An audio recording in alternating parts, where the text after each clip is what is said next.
ایک چھوٹا سا لڑکا تھا جس کا نام علی تھا۔ وہ اپنے والدین کے ساتھ رہتا تھا۔ علی کے والدین اسے بہت پیار کرتے تھے اور اس کی ہر ضرورت کو پورا کرتے تھے، لیکن علی اپنے والدین کا احترام نہیں کرتا تھا۔ وہ ان کی بات نہیں سنتا تھا اور ان کے ساتھ بدتمیزی سے پیش آتا تھا۔ ایک دن علی کے والدین نے اسے ایک اہم بات بتائی: علی، ہم نے تمہارے لیے بہت کچھ کیا ہے۔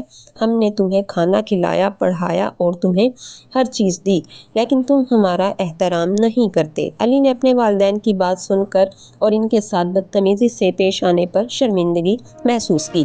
اس نے اپنے والدین سے معافی مانگی اور ان کا احترام کرنے کا وعدہ کیا۔